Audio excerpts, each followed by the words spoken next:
Imagine it is a 2:00 p.m. on a random Tuesday.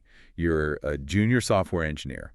You're monitoring the production dashboard, maybe, sipping your third coffee of the day, when suddenly this critical alert just pops up. The dreaded red flashing light. Exactly. The payment gateway, the literal digital cash register of your entire company, just drops offline. I mean, the revenue stream is instantly flatlined. Yeah, that is a terrifying moment. It really is.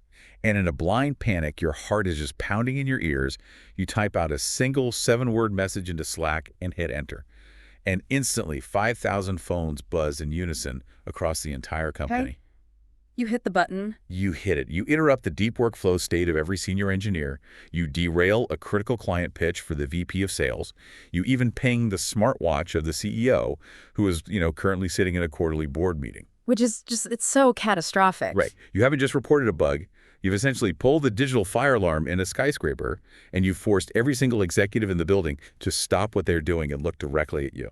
And in that exact moment, I think people forget that the code you are supposed to be fixing becomes entirely secondary. Secondary, how so? Because the executives looking at that screen are no longer evaluating the server outage. I mean, they are evaluating you. They're looking at your maturity, your judgment, and frankly, your capacity to handle pressure. Wow. Yeah, that puts a lot of weight on a single Slack message.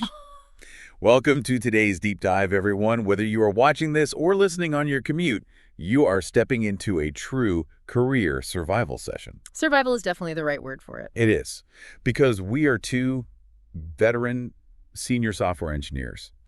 And over the past decade, we've seen our fair share of production servers catching fire, right?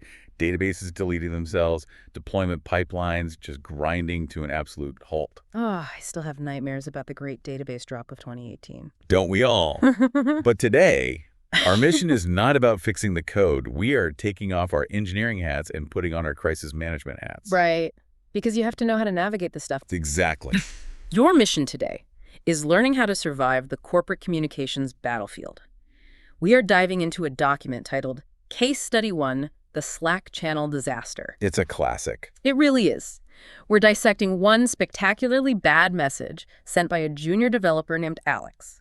We're going to break down exactly why his vocabulary will absolutely ruin his professional reputation. And more importantly, we are going to teach you the corporate English alternatives that are provided right here in this case study. Because it's the ultimate truth of seniority in the tech industry, right? It is rarely the bug that ends a career. It's the panic that follows the bug. Yes. The goal here is to teach you how to translate that panic into professionalism. Because understanding that transformation, really understanding the semantic weight of your words during an incident, it's the literal difference between being viewed as a liability who needs to be micromanaged. Which nobody wants. Right, and being viewed as a future leader who can actually be trusted with the keys to the kingdom. So let's just jump straight into the incident lifecycle. Before we even analyze the specific words Alex actually typed, we have to look at the structural failure of this communication. The architecture of the mistake, so to speak. Right. We have to look at the massive gap between Alex's intent, which, was probably just to get help, and the actual corporate reality of his actions. So here are the constraints of this scenario. Let's lay it out. Alex is a junior developer. He encounters a major server bug. Panic sets in. And instead of following standard triage protocols, he hits @channel in the main company's Slack workspace. The legendary @channel mistake. To truly understand the magnitude of this error, we really have to talk about how trust and hierarchy operate during a crisis. Okay, break that down for me. So let's look at the life cycle of a typical incident. It always starts with detection. Right. Someone, or some automated system, detects an anomaly. Like an alert firing in Datadog. Exactly. Now, the immediate next phase must be triage. Triage is where you quietly assess the blast radius of the problem. You ask yourself, is this a localized display glitch on the front end, or is the entire database locked? Right. You figure out if the house is on fire or if someone just burnt toast. Yes. And in a healthy engineering culture, that triage phase is tightly controlled.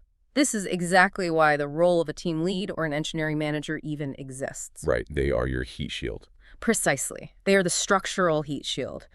When you are a junior developer, your mandate is to detect and report to your lead. Full stop. Just hand up the chain.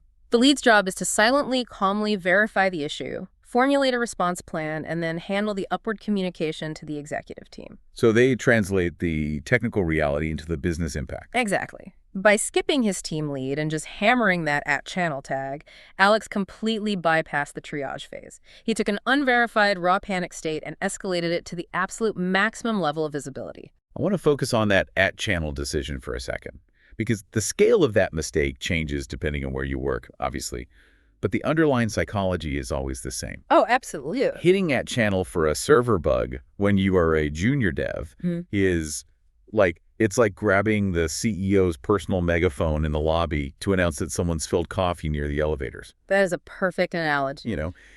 You have taken a localized problem, and even if it is a major bug, it is still strictly within the engineering domain, but you've turned it into a company-wide spectacle. Right, because the marketing team cannot restart the AWS instances. Exactly. The sales team cannot roll back a bad deployment.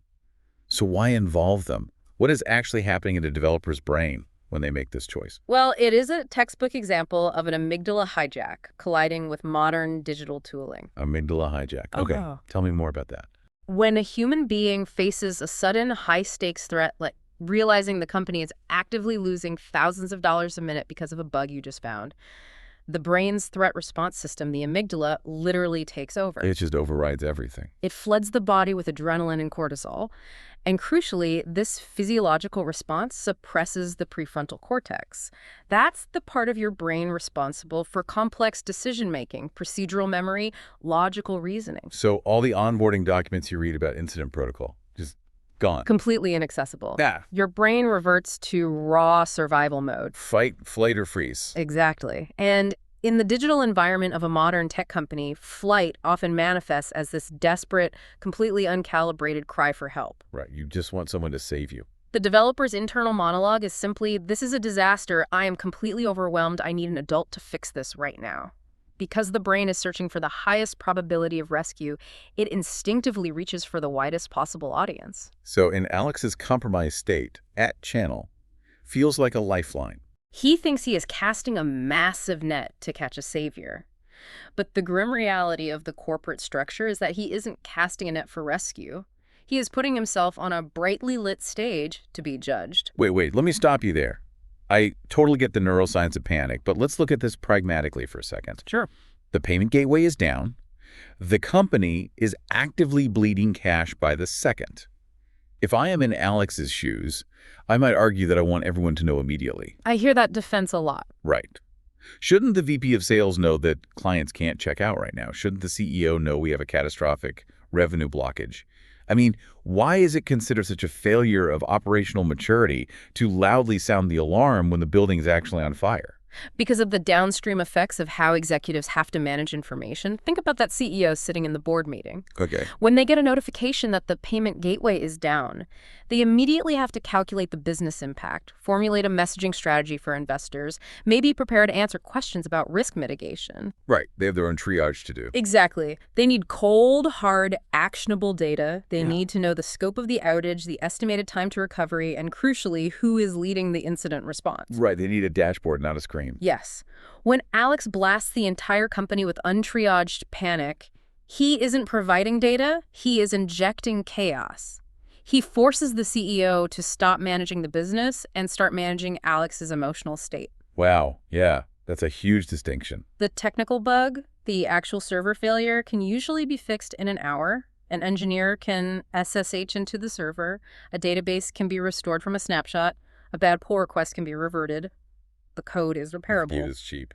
But the executive perception that Alex lacks the fundamental judgment to route a critical issue, that is incredibly difficult to repair. That is the quiet bureaucratic death I always warn younger devs about. Yep.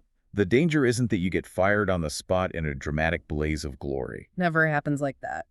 Right. The danger is a quiet, closed-door conversation 6 months later during performance review season.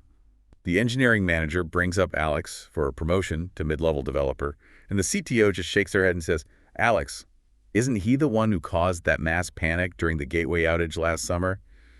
I don't think he's mature enough for more responsibility yet." And just like that, the promotion is gone. That is the real consequence. Alex has set a chaotic stage. He has demanded the undivided, company-wide attention of the executive leadership team. And now with all eyes on him, we need to look at the actual words he chose to broadcast.